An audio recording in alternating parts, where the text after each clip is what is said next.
मैं मुबल्लिग बनूं सुन्नतों का, खूब चर्चा करूं सुन्नतों का। अल्हम्दुलिल्लाहि रब्बिल आलमीन वस्सलातु वस्सलामु अला खातमिन नबिय्यीन अम्मा बाद फ़अऊज़ु बिल्लाहि मिनश शैतानिर रजीम बिस्मिल्लाहिर रहमानिर रहीम अस्सलातु वस्सलामु अलैका या रसूलल्लाह व अला आलिका व अस्हाबिका या हबीबल्लाह अस्सलातु वस्सलामु अलैका या नबिय्यल्लाह व अला आलिका व अस्हाबिका या नूरल्लाह। अल्लाह पाक के प्यारे और आखिरी नबी मक्की मदनी मोहम्मद अरबी सल्लल्लाहु अलैहि वसल्लम का मुबारक फरमान है, इन्नमल अमालु बिन्नियात, आमाल का दारो मदार नीयतों पर है। तो बयान सुनने से पहले अच्छी अच्छी नीयतें कर लें कि रिज़ा इलाही के लिए, अल्लाह की रिज़ा पाने के लिए, सवाब के लिए, इल्म दीन हासिल करने के लिए इस बयान में शरीक रहूँगा और जो बातें सुनूंगा उसे याद रखूँगा, अमल करूँगा और दूसरों तक भी पहुँचाने की कोशिश करूँगा। रसूलुल्लाह सल्लल्लाहु अलैहि वसल्लम का दुरूद पाक की फजीलत में एक बड़ा प्यारा फरमान है कि जिसने दिन और रात में मेरी तरफ शौक़ व मोहब्बत की वजह से तीन तीन बार दुरूद पाक पढ़ा तो अल्लाह पाक पर हक है कि वो उसके उस दिन और उस रात के गुनाह बख्श दे। बरसेगी रहमते शहे अबरार बिल यकीन, मिट जाएगा गुनाहों का काजल दुरूद पढ़। उनकी ही बारगाह मुनव्वर में सुबह शाम, कौनैन में है सबसे जो अफजल दुरूद पढ़। दुनिया की उलझनों से मिलेगी तुझे नजात, गर चाहिए नजात मुसलसल दुरूद पढ़। तो दुरूद पाक की कसरत की आदत बनाएं। माशा अल्लाह करीम, दावत इस्लामी के दीनी माहौल में, चाहे अगर हम दर्स में बैठते हैं, बयान में बैठते हैं, मदनी चैनल देखते हैं, तो दुरूद पाक की कसरत का एक जहन मिलता है। कोशिश करें कि कुछ ना कुछ एक फिक्स सिलसिला कर लें, 100 मरतबा, 200 मरतबा और 313 मरतबा। ये मेरे लिए सुन्नत ने अपने नेक अमाल जो रोज़ाना में नेकियां करनी है, ज़िंदगी कैसे गुजारनी है, तो उसमें लिखा है कि 313 मरतबा दुरूद पाक पढ़ने की आदत बनाएं। अल्लाह हम सबको अमल करने की तौफीक अता फरमाए। सल्लु अलल हबीब सल्लल्लाहु अला मुहम्मद। कुरान पाक पारा 1 सूरह बकरा आयत नंबर 40 में अल्लाह पाक इरशाद फरमाता है, या बनी इस्राईल अज़्कुरू निअमती अल्लती अनअमतु अलैकुम व औफू बिअहदी ऊफी बिअहदिकुम व इय्याया फरहबून। सदक़ल्लाहुल अज़ीम व सदक़ रसूलुहुन नबियुल करीम सल्लल्लाहु अलैहि वालिहि वसल्लम। आसान तर्जुमा कुरान कंजुल इरफान। ए याकूब की औलाद, याद करो मेरा वो एहसान जो मैंने तुम पर किया और मेरा अहद पूरा करो, मैं तुम्हारा अहद पूरा करूंगा और सिर्फ मुझसे डरो। यहां बनी इस्राईल ये कौम है, इसका तस्करा है, तो इसके बारे में थोड़ी तफसील सुनेगी। ये कौन थे? अल्लाह पाक के प्यारे नबी हजरत याकूब अलैहिस्सलाम आप इब्राहीम अलैहिस्सलाम के पोते हैं। आपके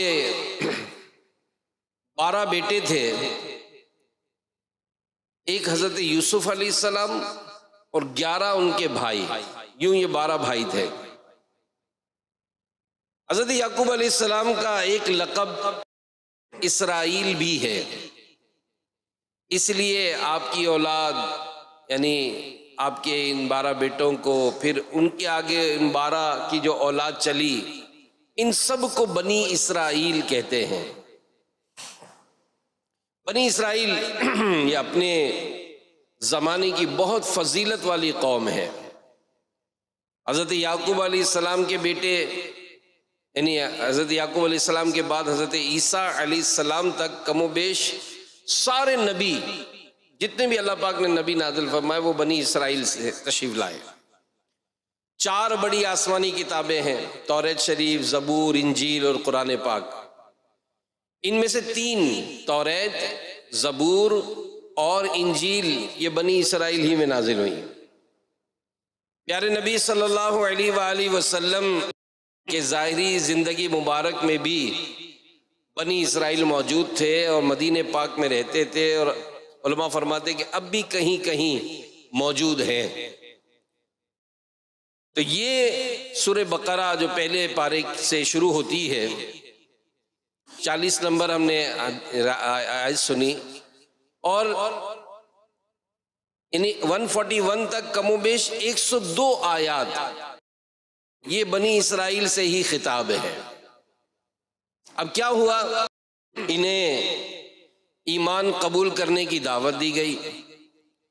इन पर जो अल्लाह पाक ने इनामात नाजिल फरमाए और इसके मुकाबले में जो उन्होंने नाशुक्रियां की, जो जराइम किए, वो उन्हें याद दिलाए गए। दावत दी गई कि अब तुम लोग सुधर जाओ और हमारे प्यारे नबी मोहम्मद अरबी सल्लल्लाहु अलैहि वसल्लम का कलिमा पढ़कर दुनिया और आखिरत में नजात पाओ। बनी इसराइल ने कलिमा भी पढ़ा, सहाबियत के दर्जे पर फाइज हुए, बहुत सारों ने कुफ्र का रास्ता भी इख्तियार किया। इंशाअल्लाह उल करीम आज के बयान में इन आयात से मुताल्लिक चंद अहम बातें इंशाअल्लाह बयान करने की कोशिश की जाएगी। आयत करीमा की मुख्तसर वजाहत वो क्या है? अल्लाह पाक ने इरशाद फरमाया, या बनी इसराइल, ए याकूब की औलाद, उज़कुरू निअमती यल्लती अनअमतु अलैकुम, याद करो मेरा वो एहसान जो मैंने तुम पर किया, यानी वो नेमतें जो तुम पर तुम्हारे आबा व अजदाद पर हुई। मसलन तुम्हें ज़माने भर में फजीलत दी गई, तुम्हारी नजात के लिए फिरौन को गर्क किया गया, तुम्हारे लिए दरिया नील में 11 रास्ते बनाए गए। ये सब वाक़यात कुरान पाक में मौजूद हैं। तुम्हारे लिए आसमान से मनो सलवा ये उतारा गया, तुम्हारे गुनाहों को बख्शा गया, तुम्हारे लिए अंबिया भेजे गए, तुम्हारे लिए किताबें उतारी गईं, तुम्हारी बादशाहतें तुम्हें अता हुई, तुम्हें उरूज बख्शा गया, तुम्हें जमाने का पेशवा बनाया गया। ये हजारहा इनामात हैं जो सारी इंसानियत से हटकर तुम पर हुई। इन सब इनामात को याद करो, और याद करके क्या करना है?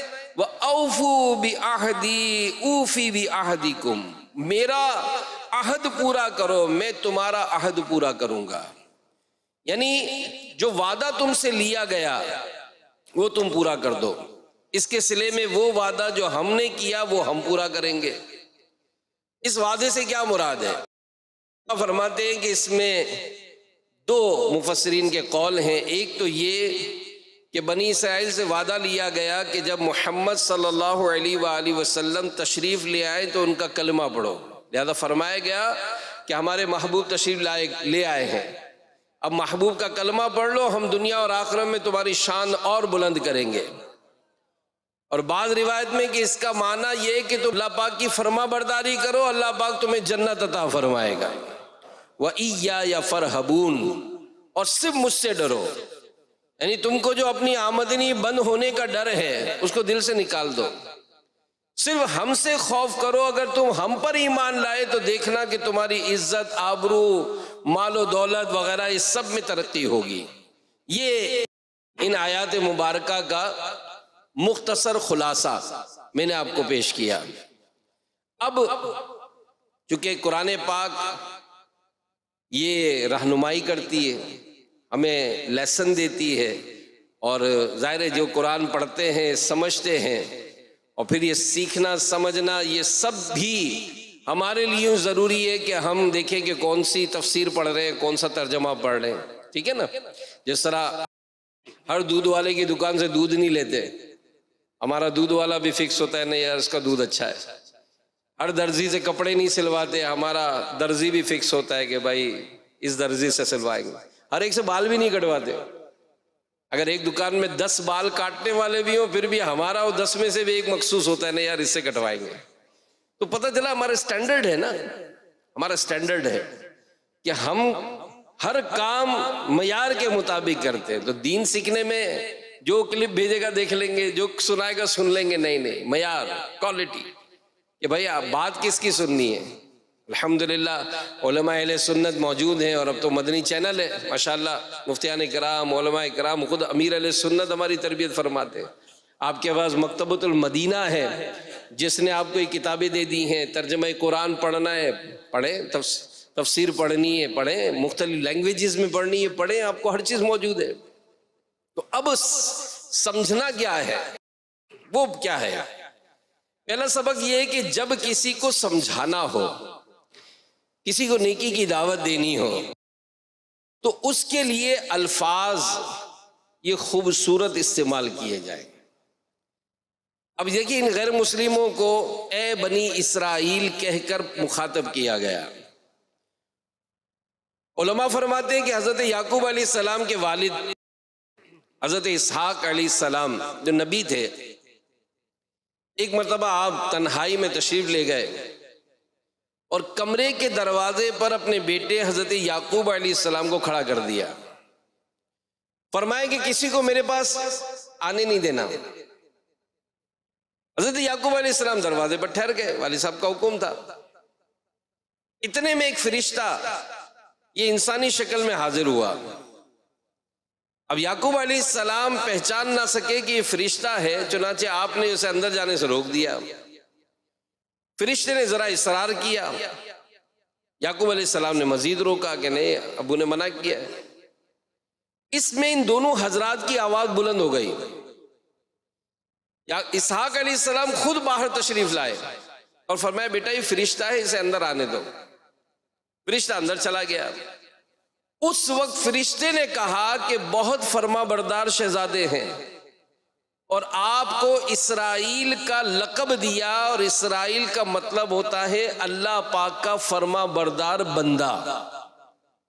तो इसलिए गैर मुस्लिमों को ए बनी इसराइल कहकर पुकारा गया, यानी ए वो लोगों जिनके वालिद बहुत फरमा बरदार थे, तुम भी वालिद के तरीके पर चलो, अल्लाह पाक के फरमा बरदार बन जाओ। तो ये एक बड़ा खूबसूरत खिताब है। इसमें सबक ये क्या कि जिसको समझाना हो तो प्यारे खूबसूरत अल्फाज ये तरगीब के तौर पर समझाए जाए। और जाहिर है जब हम किसी को कहें कि ए बेवकूफ, ओ गधा, ओ फलां की औलाद, ओ फलां की औलाद, आप बताएं क्या ये अंदाज होता है समझाने का? बल्कि बाज़ जो शिकवा करते हैं ना कि मेरी औलाद तरक्की नहीं करती, तो क्यों नहीं करती? इसकी एक वजह किताबों में लिखी गई है कि बच्चों को शुरू से ही ये बड़ा गधा है, ये बड़ा बेवकूफ। अब ये जिसको बचपन से बेवकूफ बेवकूफ गधा गधा गधा कह के पुकारेंगे तो गधा ही बनेगा, वो बेवकूफ ही बनना है उसने। जबकि आमतौर पर देखा कि जो अपने बच्चों को शुरू से ही कॉन्फिडेंट पैदा करते हैं, कॉन्फिडेंस दिलाते हैं और बड़ा मतलब हिम्मत दिलाते हैं, बड़ा हौसला दिलाते हैं, तो ये क्या होता है कि ये चीजें जो है वो उनको तरक्की दिलाती है। तो हम अपना भी, बाज असातिज़ा का भी होता है बाज़ असातिज़ा के, टीचर्स का भी होता है। स्कूलों में जो इस तरह के जो पढ़ाते हैं वो खुद भी इनको अभी सीखने की जरूरत होती है। उल्लू का पट्ठा तो गधा तो फलां, ये आपका अंदाज होगा तो कभी भी जिंदगी में कोई नहीं पढ़ेगा। मतलब आप जैसे एक मर्तबा एक किताबों में लिखा था, एक उस्ताद साहब छुट्टी पे चले गए। अब छुट्टी पे गए तो उनकी जगह जो है वो कोई दूसरे उस्ताद पढ़ाने आए। अब शागिर्द बैठे थे तो उन्होंने एक शेर लिखा, एक मिसरा, और कहा कि चले जी बताएं इसका दूसरा मिसरा क्या है। अभी नजर दौड़ाकर एक के ऊपर इशारा किया, भाई आप खड़े हो जाए, आप बताएं। अब इत्तेफाक से जिसको खड़ा किया ना वो क्लास का सबसे शर्मीला और कमजोर बच्चा था। उसको तो कभी वो दूसरे उस्ताद बात ही नहीं करते थे कि ये बेवकूफ है, पागल है, बोलता ही नहीं है। अब जैसे उसको इशारा किया ना कि हाँ भाई आप बात आओ, अब वो बड़ी शर्म के साथ उठा। सारे शागिर्द तो जानते थे, उसकी मजाक उड़ाते थे, कुछ बोलता ही नहीं था। अब सब हंस पड़े और सब ने मतलब उसका मजाक उड़ा, वो भी शर्मीला खामोश रहा। अब उस्ताद साहब समझ गए कि रॉन्ग नंबर लग गया भाई, कमजोर को उठा दिया। अब इतनी देर में इतना ब्रेक हो गई, जैसे बीच में हाफ टाइम होता है ना, बेल बजी तो सारे बच्चे भागे उसको छेड़ते हुए जाने लगे। अब वो बड़ी शर्मनी के साथ खड़ा हो गया, खड़ा ही रहा अकेला। अब उस्ताद साहब गए, उसके कंधे पर हाथ रखा और कहा कि बेटा मैं बहुत माजरत चाहता हूँ, आपको मेरी वजह से शर्मिंदगी उठानी पड़ी, आप हिम्मत करो, कोई मसला नहीं। फिर अपनी जेब से पैड निकाला, एक शेर लिखा और कहा कि देखो ये रख लो अपने पास, कल इसको अच्छी तरह पढ़ के आना, ये शेर मैं पूछूंगा कल, ठीक है। अब उसकी जेब में वो कागज डाल दिया और उसको हौसला देकर बैठ दिया। दूसरे दिन फिर उस्ताद साहब खड़े हो गए, हाँ भाई आज कोई शेर का जवाब देगा ना मैं उसको ये तोहफा दूंगा पेन का, भाई ये पेन का तोहफा भी मिलेगा उसको। अब उन्होंने फिर मिसरा लिखा। अब जैसे ही मिसरा लिखा और सबको देखा, हाँ भाई आज कौन बताएगा, आज तो पेन का तोहफा मिलेगा भाई। अब वो जो शर्मीला था ना उसने डरते डरते हाथ उठाया, अच्छा तुम बताओगे, अरे वाह भाई वाह, चलो तुम बताओ। अब वो खड़ा हो गया, अब खड़ा होकर उसने बता दिया दूसरा मिसरा। उस्ताद ने सबके सामने उसको तोहफा दिया, उसकी बड़ी हौसला अफजाई की। अब जैसी उसकी हौसला, सारी क्लास हैरान की, तो बुद्धू था, बिल्कुल बेवकूफ था, इसको कैसे पता चला। खैर सारे अब आज उसको मुबारकबाद देते हुए फिर हाफ टाइम हो गए, चले गए। उस्ताद साहब फिर गए, फिर पैड निकाला, एक और शेर लिखा है, ये याद करके आना, कल फिर पूछूंगा मैं। अब यूं एक हफ्ता लगा, लेकिन क्या हुआ, उसको दिखाया गया। तो हम अगर अपने बच्चों को या अपने साथ काम करने वालों को, अपने दोस्तों में से भी कोई ऐसा किसी हवाले से है, भाई क्यों है, इसलिए कि उसने ऐसों की सोहबत नहीं पाई। वो कमजोर क्यों है, इसलिए कि वो ऐसे लोगों के साथ बैठा नहीं, उसको खाने की तमीज नहीं है, वो खाना खाते खाते गिराता है। भाई गिराता है ना, क्यों कि उसने ना गिराने वालों के साथ कभी खाया नहीं है। वो बात करते करते गाली देता है, क्यों कि वो हमेशा गालियों वालों के साथ बैठता है। तो आज अगर हम उसको बेवकूफ, ओ गधे, ओ फुला की औलाद, ओ गुनाहगार के बेटे, तुम्हारा बाप भी ऐसा था, तुम भी ऐसे हो, तो आप बताएं मुआशरे कैसे तरक्की करेगा, अफराद कैसे बनेंगे, हमारी औलाद कैसे तरक्की करेगी, हमारे रिश्तेदारों में हमारे बच्चे, हमारे खानदान के बच्चे कैसे आगे बढ़ेंगे, हमारे साथ काम करने वाली कैसे आगे बढ़ेंगे। तो इसलिए चाहिए कि प्यार से बात करें, माशाअल्लाह आप बहुत अच्छे हैं, आपके फुला अबू नेकी किया करते थे, आपके अंदर भी अच्छाई होनी चाहिए, नमाज पढ़ा कीजिए। इसे सैंडविच मेथड कहते हैं। क्या सैंडविच है ना, दो स्लाइस के दरमियान माल रखा हुआ होता है, ऊपर से भी नरम, नीचे से भी नरम, बीच में सख्त चीज होती है। तो इसलिए बात करनी हो तो सैंडविच मेथड इस्तेमाल करें, शुरू में भी नरमी, आखिर में भी नरमी, और बीच में थोड़ा सा कुछ माल मसाला डालकर थोड़ा समझा दिया जाए। तो बहरहाल इस तरह से जिक्र करेंगे तो इंशाअल्लाह फायदा होगा, और हमारा मकसूद तरक्की दिलाना हो, उसे आगे बढ़ाना हो, तो इंशाअल्लाह करीम फायदा होगा। फिर अल्लाह पाक ने बनी इसराइल को फरमाया, उज़कुरू निअमती यल्लती अनअमतु अलैकुम, याद करो मेरा वो एहसान जो मैंने तुम पर किया। तो इससे मालूम हुआ कि नेमतों को याद करना ये दिल में फर्मा बरदारी बढ़ाता है। इसलिए बनी इसराइल को कहा गया कि जो नेमतें तुम पर हुई ना, याद करो, इसके जरिए से अल्लाह पाक के फर्मा बरदार बन जाओ। मशहूर मुफस्सिर कुरान मुफ्ती अहमद यार खान नईमी रहमतुल्लाह ताला ने जगह फरमाया कि रब की नेमत अपने गुनाह और दूसरों के अच्छे सलूक याद रखना, याद करना, ये इबादत है। इसी तरह रब के इम्तिहानात और अपनी नेकियां और दूसरों की बदसलूकी भूल जाना, ये भी इबादत है। यानी हम नेकियां करके तो याद रखते हैं, गुनाह भूल जाते हैं। उलमा फरमाते हैं नेकियां भूल जाओ, गुनाह याद करो।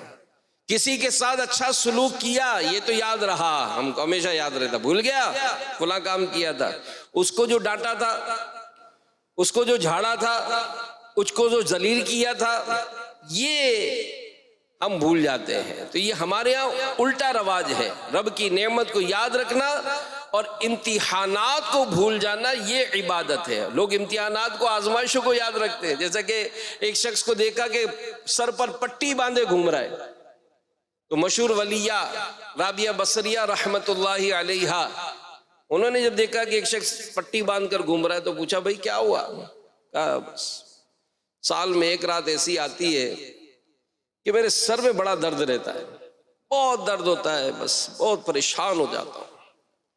और अल्लाह की वलिया ने क्या तरबियत फरमाई कि बंदे 365 दिनों में 365 रातों में एक रात रब ने तेरे सर में दर्द किया तो तूने शिकवे की पट्टी बांधकर सबको दिखा रहा है कि देखो रब ने मेरे सर में सर दर्द कर दिया।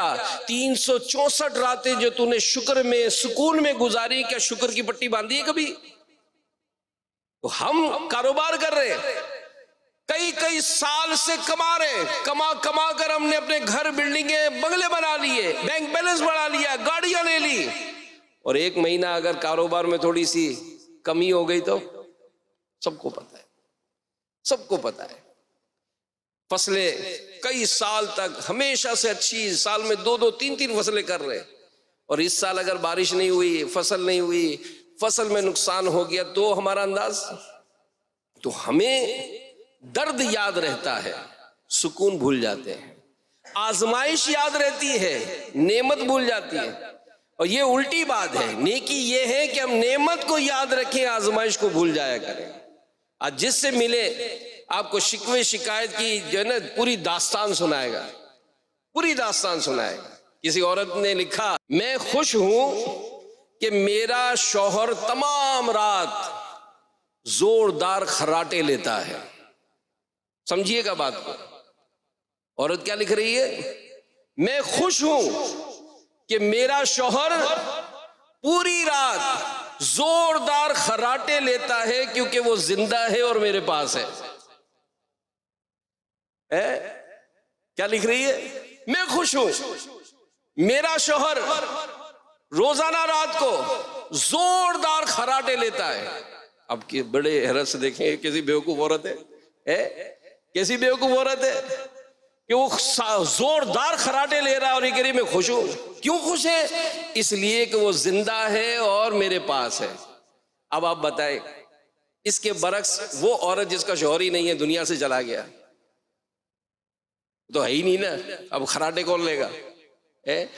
या चलो है तो सही, उसके पास ही नहीं आता है, रात को घर से बाहर गुजारता है। तो शुक्र का पहलू क्या निकल रहा है? अल्लाह का शुक्र है, अगरचे ये खर्राटे लेता है, जोरदार लेता है, मगर अल्लाह का शुक्र है मेरे पास तो है, जिंदा तो है। तो पता चला कि हम अपनी अगर रोजमर्रा रूटीन में, रोजमर्रा लाइफ में कि कोशिश करें यार इससे क्या अच्छी चीज निकलती है।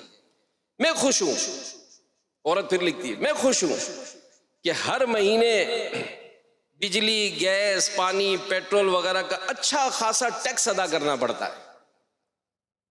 अब हमको कोई पूछे तो हम तो उल्टा बोलते हैं। वो क्या कह रही है? मैं खुश हूं कि हर महीने बिजली, गैस, पानी, पेट्रोल वगैरह का अच्छा खासा टैक्स अदा करना पड़ता है। यानी ये सब चीज़ें मेरे पास है, मेरे इस्तेमाल में है। अगर ये ना होती तो कितनी जिंदगी गुजारना मुश्किल हो जाती। अब हम तो रो रहे हैं कि बिजली का बिल बढ़ गया, गैस, वो एक अलग मौजू अलग है, मगर एक कॉन्सेप्ट लेने के लिए, जिंदगी को पुरसुकून बनाने के लिए, जिंदगी की एक लज्जत हासिल करने के लिए, क्योंकि रोना धोना ये अच्छी बात नहीं है। रोना धोना जो है अपने मोरल को भी डाउन करता है। यानी अगर आप और हम सारा दिन अपनी नाकामियों को ही सोचते रहेंगे तो मतलब कभी तरक्की नहीं कर सकेंगे। अल्लाह पाक ने जो नेमतें हमारे लिए लिखी है, हमें वो नेमतें ही मिलेंगी। अब जो नेमतें मिली उससे लुत्फ अंदोज होना, उस पर शुक्रगुजारी के साथ अपनी जिंदगी गुजारना, ये असल में हमें अपनी जिंदगी को बड़ा पुरसुकून बनाएगी। तो हमारे नफ्सियात बताते हैं कि हर एक शख्स को चाहिए कि अपने पास मौजूद नेमतों की लिस्ट बनाए। कागज कलम ले लें, कभी बैठ जाए, लिखे अल्लाह ने मुझे क्या क्या दिया है। अल्लाह पाक ने हाथ दिए, अल्लाह पाक ने कान दिए, अल्लाह पाक ने आंख दी, अल्लाह पाक ने नाक दी, अल्लाह पाक ने जबान दी, अल्लाह पाक ने पैर दिए, अल्लाह पाक ने बाल अता किए, जिस्म के अंदरूनी आज़ा, रहने को घर मिला, चलने को ज़मीन मिली, साइबान के लिए आसमान मिला, फल मिले, फूल मिले, सब्जियां मिली, बादल आते हैं, बारिश बरसती है, सर्दी गर्मी नसीब होती है। करोड़ करोड़ नेमतें जिन्हें अगर हम गिने तो गिन ना सकेंगे। जो दूसरों को देख देख कर मायूस हो रहे हैं। एक बहुत बड़ा अमीर शख्स जिसकी जहाज़ों की कंपनियां थी, बहरी जहाज, हवाई जहाज, दुनिया भर में उसके होटल्स, दुनिया भर में बैंक बैलेंस, करोड़ों अरबों डॉलर का मालिक, उसको एक बीमारी हो गई। वो बीमारी क्या थी कि जो आंख झपकाते हैं, थोड़ी देर झपकाएं अपनी आंख को, हम इसको नोटिस नहीं लेते, थोड़ी देर झपकाएं, झपका रहे ना, ठीक है। अब ये जो आंख को झपकना है, पलक का जो झपकना है, इसकी ताकत खत्म हो गई और ये जो पलक है ना, ये गिर पड़ी। अब ये खुद से उठा नहीं सकता था। अब इसने बहुत इलाज कराया लेकिन ये पलक उठती नहीं थी। डॉक्टर ने इलाज कर करके आखिरकार यही कहा कि भाई एक ही इलाज है इसका, जब सुबह आप उठ जाओ तो आप अपनी पलक को ऊपर करो और टेप लगा लो, सारा दिन गुजारो, जब रात को सोने लगो, नींद आने लगे, टेप हटा देना, पलक गिर जाएगी, सो जाना। अब जिंदगी यूं गुजर रही थी। एक दिन किसी ने इसका इंटरव्यू लिया और कहा कि तुम्हारी जिंदगी की सबसे बड़ी ख्वाहिश क्या है, क्या चाहते हो आप? कहने लगा कि बस एक बार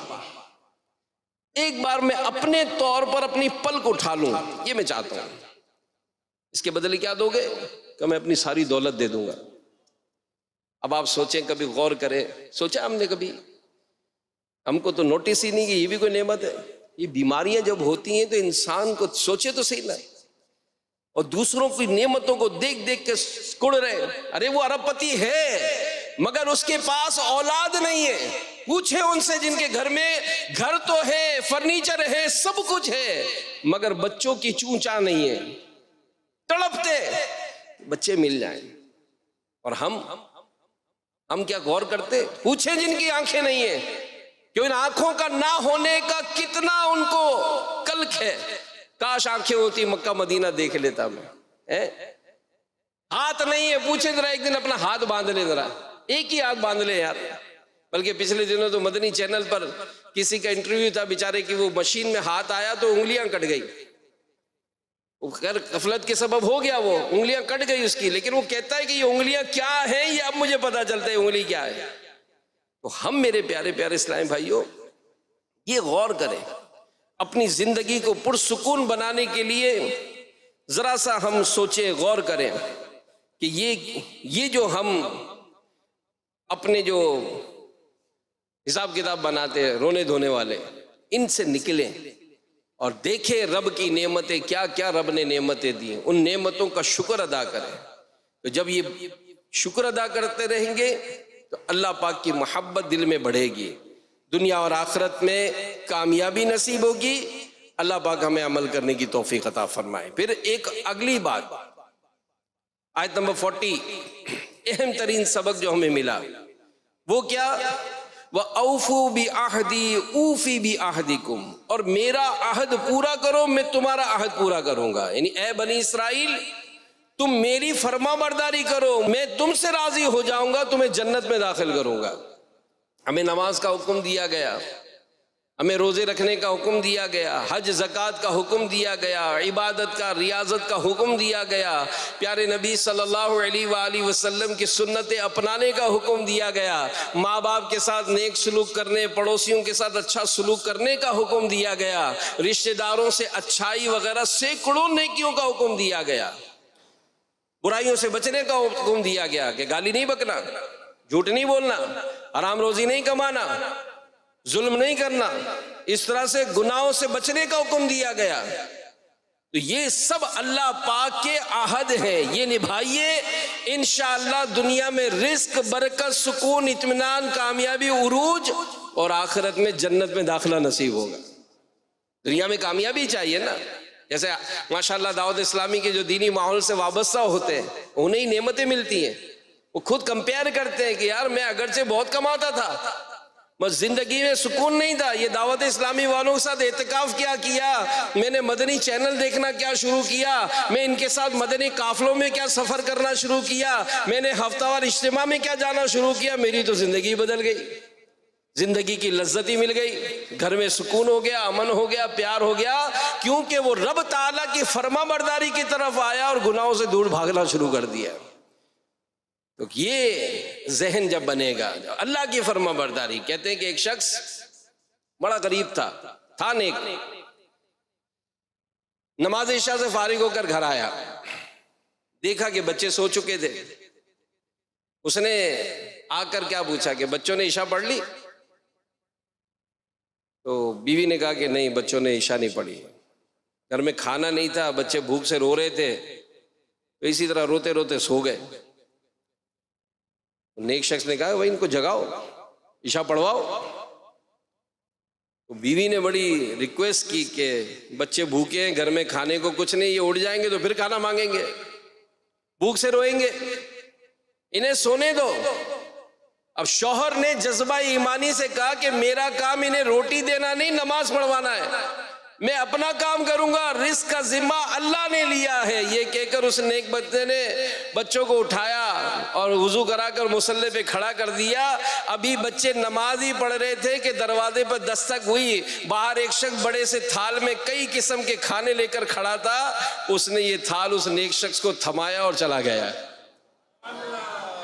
हम करें तो सही ना, रब पर भरोसा करें तो सही। हम तो मतलब दुनिया के मारे, दुनिया के मतलब दुखों में हम डूबे हुए हैं। तो ये है तवक्कुल, अल्लाह पर भरोसा कि रिस्क का जिम्मा ये अल्लाह पाक ने लिया है, वो हमें भूखा नहीं रहने देगा, हम मुनासिब तौर पर हलाल कमाएं, बाकी मामला अल्लाह के सुपुर्द कर दें। हम तो जमा करने के सोचते कि यार कल क्या खाऊंगा, बाद में क्या खाऊंगा।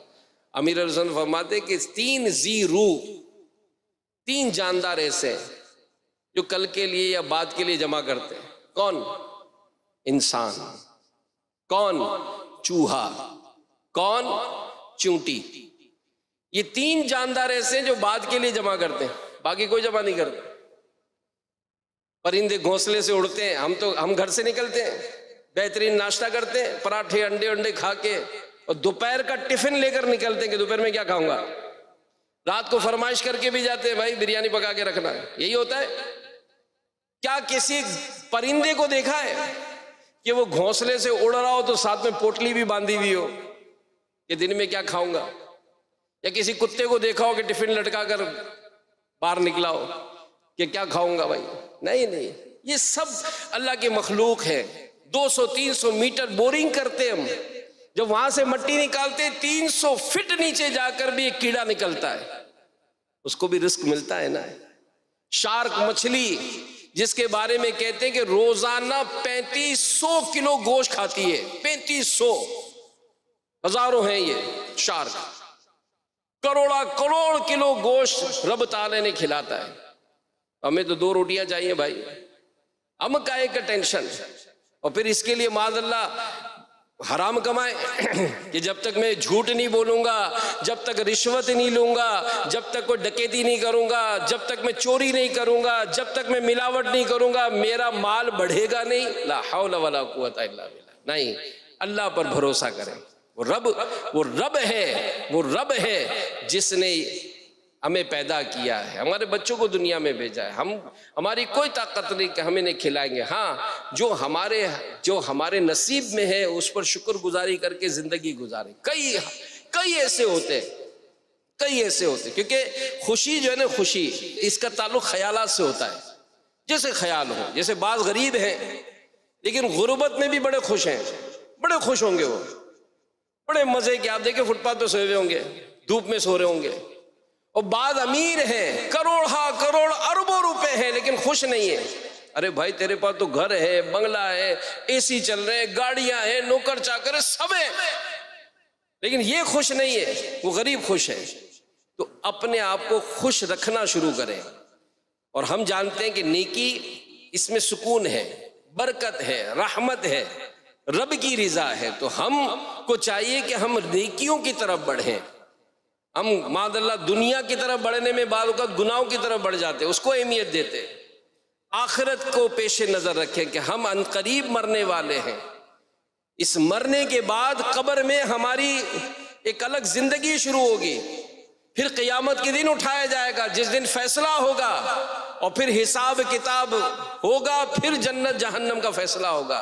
अल्लाह अपने प्यारे हबीब के सदक़े हमें बिला हिसाब जन्नत में दाखिला अता फरमाए। तो ये जो हमारा रवैया है कि बाद जनाब नमाज, जनाब वो जब मैं हज पे जाऊंगा फिर पढ़ूंगा, फिर से शुरू करूंगा, ये जनाब नेकी तो फुला टाइम से शुरू करूंगा, नहीं। अल्लाह पाक कुरान पाक में फरमाते हैं, बल तुसिरून अल हयात दुनिया वल आखिरतु खैरुन व अबका, बल्कि तुम दुनियावी जिंदगी को तरजीह देते हो और आखिरत बेहतर और बाकी रहने वाली है। क्योंकि जब जन्नत में दाखिल हो जाएंगे तो फिर नहीं निकाला जाएगा, जन्नत में हमेशा जवान रहेंगे, तरह तरह की नेमतें मिलेंगी।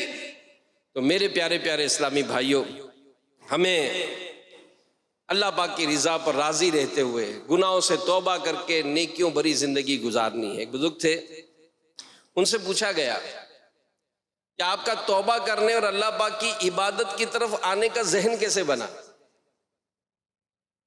तो रिहाइश गांव में थी, कहा कि मैं चक्की चलाता था और चक्की के जरिए आटा पीसा करता था। जुमा पढ़ने के लिए दूर शहर जामे मस्जिद में जाना होता था। एक मरतबा जुमेरात और जुमे की दरमियानी रात थी, मेरे साथ बड़ा अजीब मामला हो गया। मेरा एक खेत था और उसमें मुझे पानी लगाना था और चक्की पर दाने रखे थे, वो भी पीसने थे। मैंने एक गधा रखा हुआ था। अचानक उस गधे ने रस्सी छुड़ाई और वो भाग निकला। अब बड़ी परेशानी हो गई कि मैं अकेला आदमी हूं, खेत को पानी लगाऊंगा तो गधा नहीं मिलेगा और ना आटा पीसेगा, गधा ढूंढूंगा तो ना खेत में पानी लगेगा, हर सूरत में मुझे नुकसान ही नुकसान होगा। क्या करूं, बहुत परेशानी थी। सोच सोच के दिमाग चकरा गया। आके दिल में गया, सब छोड़ो यार, चलो नमाज पढ़ने चलते, जुमा पढ़ने चलते। मैं जुमा की तैयारी की और शहर चला गया नमाज पढ़ने के लिए। जामा मस्जिद में मजे से जुमे की नमाज अदा की। गांव की तरफ वापस आ रहा था, जब अपने खेत के पास से गुजरा तो बड़ा अजीब मामला कि खेत में तो पानी लगा हुआ था, खेत में पानी डाला हुआ था। और बड़ी हैरानी हुई, किसी ने पूछा कि मेरे खेत को पानी किसने लगाया? तो कहने वाले ने कहा कि तुम्हारा पड़ोसी जो है वो खेत में पानी लगाने रात को उठा, और रात थी, नींद आ रही थी, उसने गलती से तुम्हारे खेत में पानी डाल दिया, तुम्हारे खेत में पानी लगा दिया उसने। फिर जब उसको एहसास हुआ कि ओहो मैं तो पड़ोसी के खेत में लगा दिया, तो फिर उसने कर अपने खेत में भी डाल दिया, लेकिन पहले वो आपका काम कर चुका था। तो उसको एहसास हुआ तो कहते हैं मैंने अल्लाह पाक का शुक्र अदा किया, घर की तरफ चल पड़ा। अब जैसी दरवाजा खोला तो मेरा गधा जो है घर में बंधा हुआ था। तो मैंने हैरानी से पूछा कि इसे कौन पकड़ कर लाया? तो घर वालों ने बताया जंगल की तरफ निकल गया, सामने से शेर आ गया। वो बड़ा डर के भागकर वापस खुद ही घर आ गया। वो अब अंदर गया तो देखा कि आटा भी पिसा हुआ था, तो हैरानी से पूछा कि घर ये आटा किसने पीसा? तो बोले पड़ोसी अपने दाने पीसना चाहता था मगर गलती से उसने हमारे दाने पीस दिए। जब उसे मालूम हुआ कि हमारा आटा है तो वो हमें देगी, अपने दाने फिर पीस लिए। तो सारा मामला देखकर मेरा दिल चोट खा गया कि कहां ये सूरत थी कि मुझे दो नुकसान बाहर सूरत उठाने पड़ रहे थे, और कहां ये आलम के सारा का सारा मेरा काम खुद ही रब ताला ने कर दिए। क्यों कर ना मेरे काम बने गैब से हसन, बंदा भी हूं तो कैसे बड़े कार साज का, बंदा भी हूं तो कैसे बड़े कार साज का।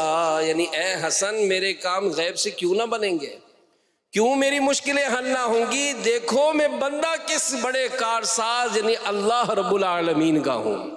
तो रब की फर्मा बरदारी की तरफ आए, रब की रिजा की तरफ आए, रब की खुशनुदी पाने के लिए आए तो सारे काम आसान हो जाएंगे।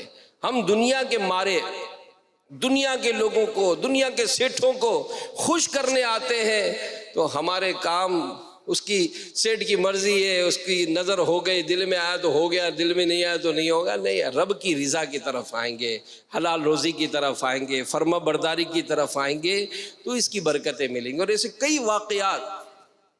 वाक़यात किताबों में लिखे हैं कि अपनी ज़िंदगी को जो पुरसुकून बनाते हैं, वो कामयाब होते हैं।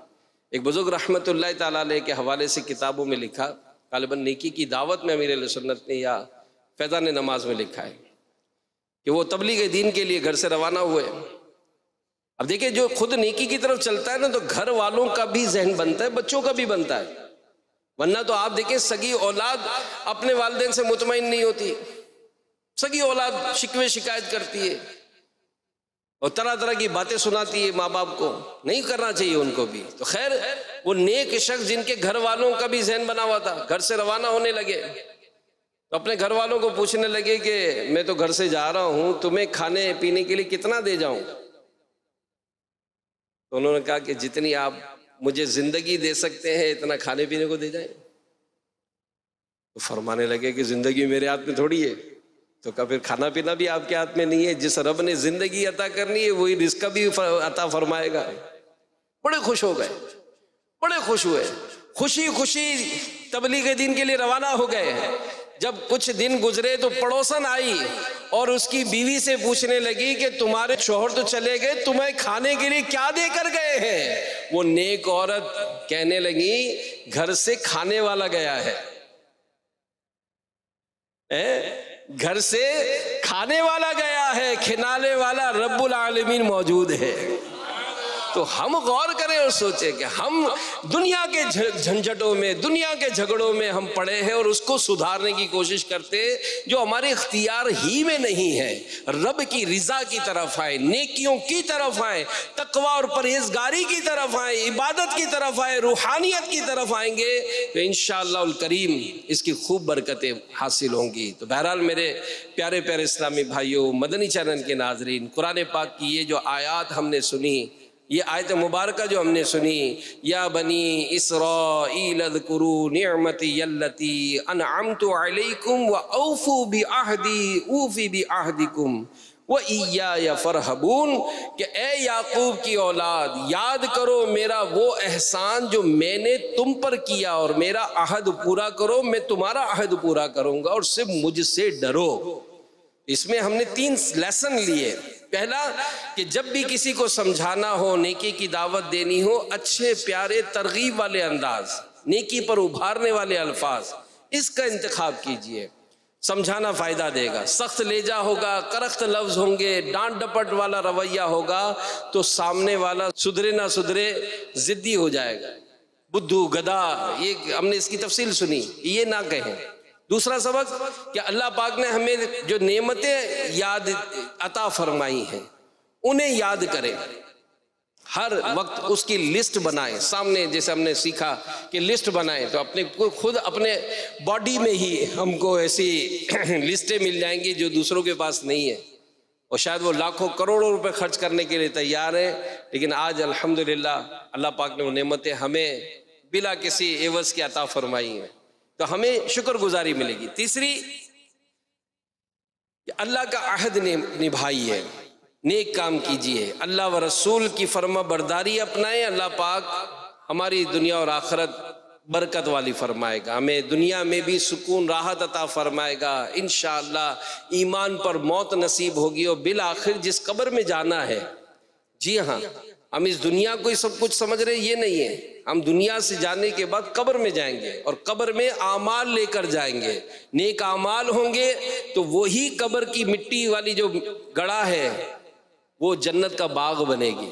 अगर माद अल्लाह इस गुनाह लेकर गए, नमाजें कज़ा हुई, रोज़े कज़ा हुए, हज ना हुआ, ज़कात ना दी, जुल्म सितम हुआ, रिश्वत, धोखा और जो जो बेहयाइयों के मामलात लेकर बगैर तौबा किए चले गए, रब नाराज़ हुआ, तो फिर कहीं ऐसा ना हो कि ये कब्र जहन्नम का गड़ा बन जाए। और फिर जब क़यामत के दिन उठाया जाएगा तो कुरान में वाज़े इसके इरशादात हैं कि उस दिन हिसाब किताब होगा, आमाल की पुरसिश होगी, हिसाब किताब लिया जाएगा, आज़ा से गवाही ली जाएगी, इन ज़मीन के हिस्सों से गवाही ली जाएगी। तो फिर वो हश्र की रसवाइयाँ ये सामने रखी जाएं। तो इंशाअल्लाह अल्लाह पाक की फर्मा बरदारी करेंगे, नेकियों की तरफ आएंगे, अल्लाह पाक हमारे हाल पर रहम फरमाएगा और आखिरत को दुनिया पर तरजीह दें, नेक कामों में लग जाएं। इंशाअल्लाह उल करीम दुनिया भी संवर जाएगी और आखिरत भी बेहतर होगी। तो बहरहाल ये दावत इस्लामी का दीनी माहौल है जो हमें इसकी तरबियत देता है। और अल्हम्दुलिल्लाह आप जो दावत इस्लामी के साथ कोऑपरेट करते हैं, ज़ाहिर अभी ज़कात, फ़ितरा, आगे कुर्बानी की खालें और जो इसमें घरेलू सदका बॉक्स के ज़रिए जो आप ताउन करते हैं, तो अल्हम्दुलिल्लाह दावत इस्लामी ने ये सारे ज़राए हमको दिए जिसके ज़रिए हमें दीन की मालूमात होती है। तो एक बड़ा प्यारा हमारा शोबा है IT। मैं मुबल्लिग बनूं सुन्नतों का, खूब चर्चा करूं